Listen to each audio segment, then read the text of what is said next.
Shri Rajaram inter college Tariyari Kerakat Jaunpur online शिक्षा में बच्चों आपका स्वागत है।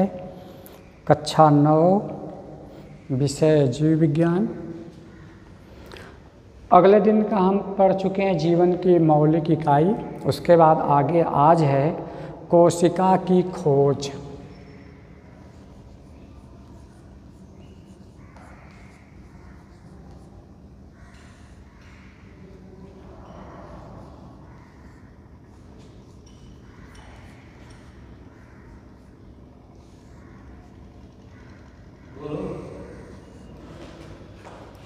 सूक्ष्मदर्शी की खोज से पूर्व कोशिका को देखना असंभव था।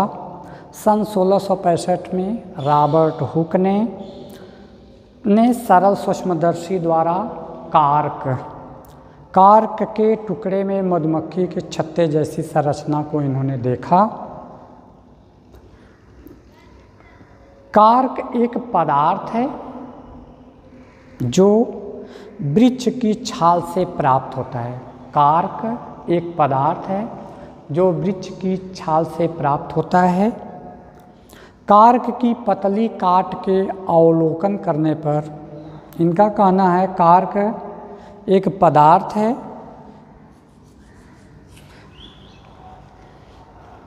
अवलोकन करने पर काट के, तो इनका कहना है कि इसका TS सेक्शन काटने पर इस प्रकार से बहुत पतला काटने पर जब इसे सूक्ष्मदर्शी में देखा गया। लेकिन इससे पहले क्या कह रही है किताब, सूक्ष्मदर्शी की खोज से पूर्व, जब सूक्ष्मदर्शी का खोज नहीं हुआ था, आविष्कार नहीं हुआ था, तो पूर्व कोशिका को देखना असंभव था। कोई भी छोटा वस्तु या पदार्थ हो या कोशिका को देखना असंभव था। तब रॉबर्ट हुक ने सन 1665 में इन्होंने सरल सूक्ष्मदर्शी का आविष्कार किया। उसके बाद तब कोशिका को छोटा से छोटा वस्तु हो या पदार्थ या कोशिका को देखना संभव हुआ। तो ही है सूक्ष्मदर्शी की खोज से पूर्व कोशिका को देखना असंभव था। सन 1665 में रॉबर्ट हुक ने सरल सूक्ष्मदर्शी द्वारा कार्क एक पदार्थ है, यह वृक्ष की छाल से प्राप्त होता है। तो ही कह रहा है इनका अवलोकन करने पर रॉबर्ट हुक ने पाया कि इसमें अनेक छोटे छोटे कोष्ठक या प्रकोष्ठ होते हैं। वही लिखा है कार्क के टुकड़े में मधुमक्खी के छत्ते जैसी, मधुमक्खी का छत्ता सभी लोग देखे हैं, जानते भी हैं, तो मधुमक्खी के छत्ते जैसी संरचना दिखाई देती है जो कि वास्तव में मृत पादप कोशिकाओं की कोशिका भीत सी बनी ये संरचनाएं थी। रॉबर्ट हुक ने इन संरचनाओं को सेलुला कहा। रॉबर्ट हुक वैज्ञानिक हैं, इन्होंने इन संरचनाओं को सेलुला नाम रख दिया। उसके बाद है कोशिका की विशेषताएं।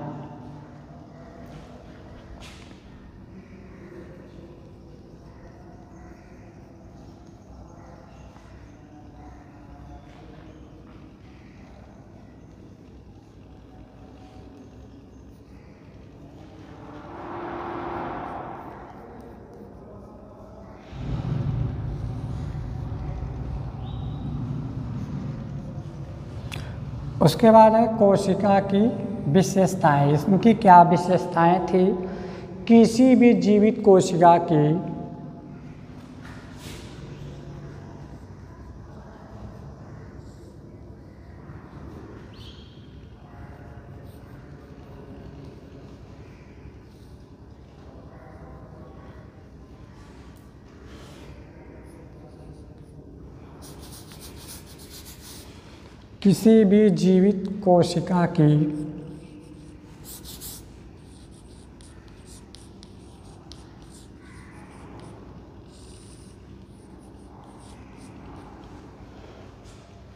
कोशिका की मूल विशेषताएं निम्नवत हैं।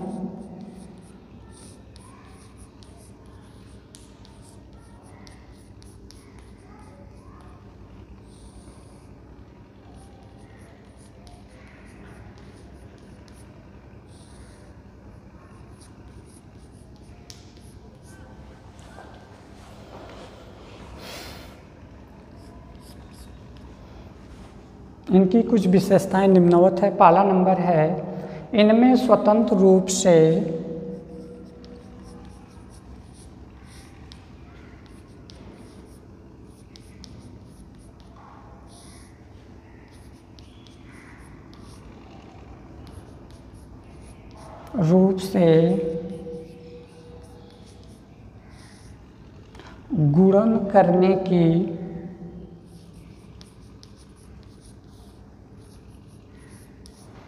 गुणन करने की क्षमता होती है।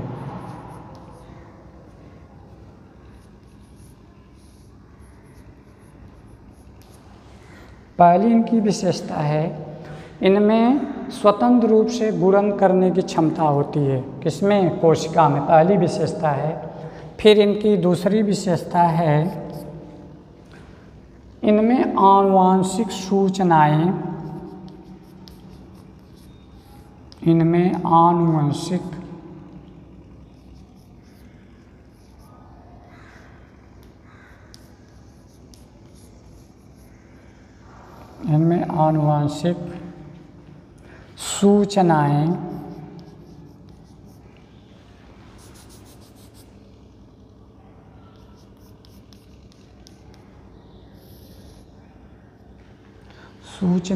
निहित होती है।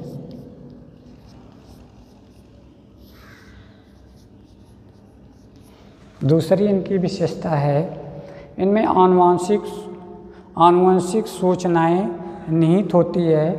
और तीसरी इनकी विशेषता है, ये स्वतः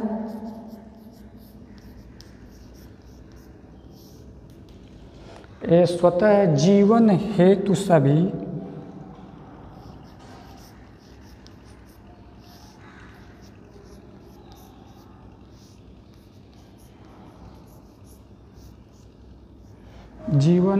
सभी आवश्यक प्रक्रियाओं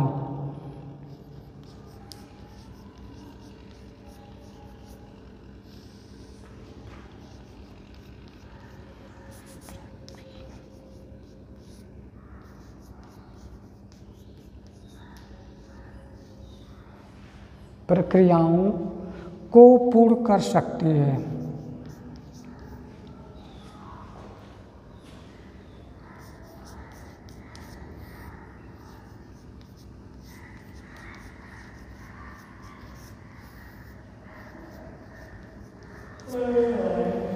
इनकी तीसरी यही विशेषता है, इनमें स्वतंत्र रूप से गुणन करने की क्षमता, बढ़ने की क्षमता होती है।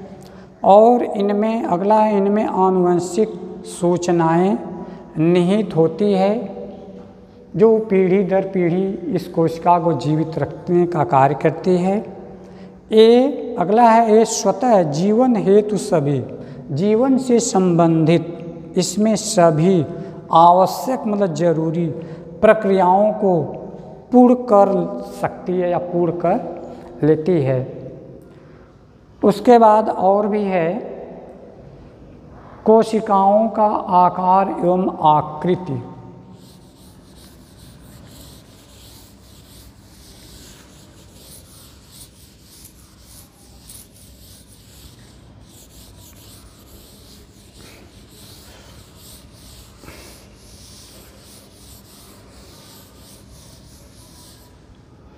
कोशिकाओं का आकार एवं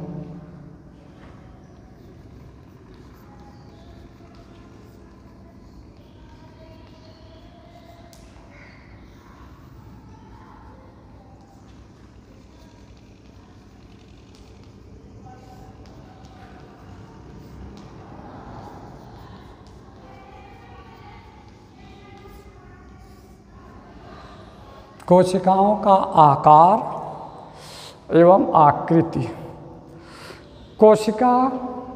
प्रायः कोशिका गोलाकार होती है। उनका कहना है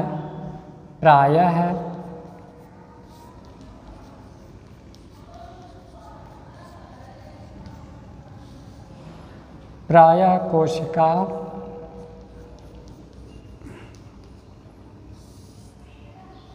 गोलाकार होती है,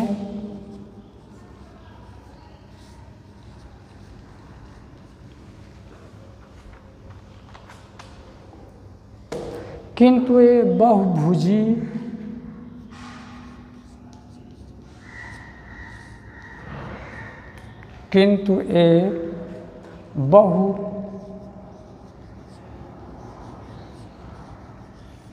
बहुभुजीय आयताकार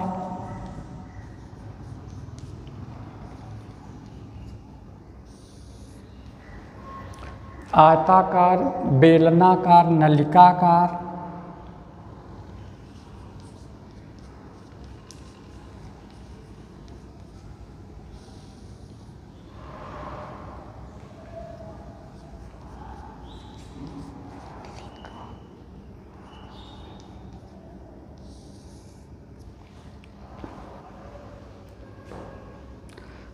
स्तंभीय घनाकार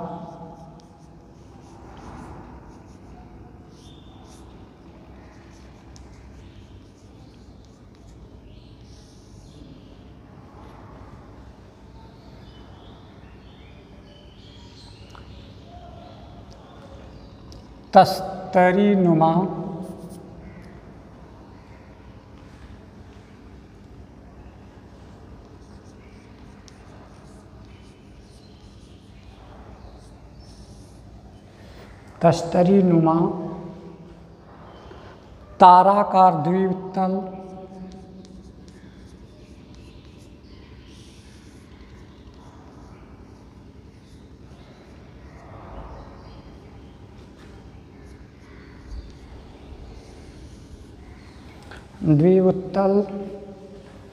परवलयाकार भालाकार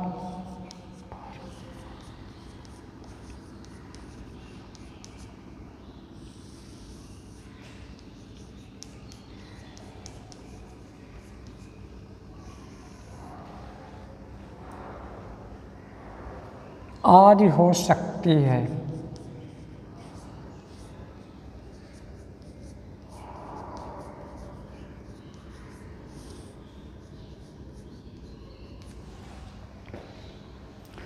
ये है कोशिकाओं का आकार एवं आकृति, ये बता रहे हैं।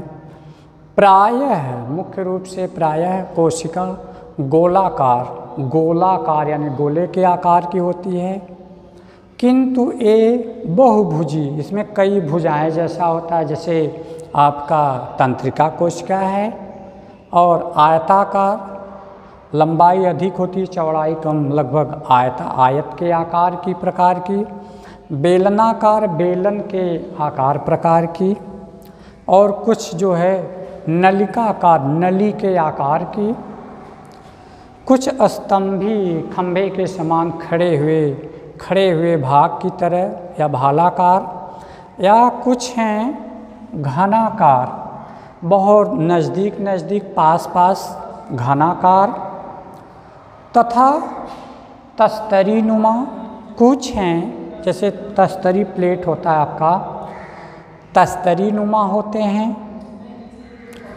कुछ जो है ताराकार, तारा स्टार, तारे के आकार का। कुछ द्विउत्तल मतलब इनका दोनों तल बाहर की तरफ उभरा हुआ, और बीच में कुछ दबा हुआ, द्विउत्तल, इनका दोनों तल उभरा हुआ। उसके बाद परवलयाकार, जैसे अंडे का आकार है, ऑस्ट्रिच का अंडा परवलयाकार। उसके बाद कुछ हैं जैसे मानव के शुक्राणु हैं भालाकार, भाला के आकार का, आदि हो सकती है।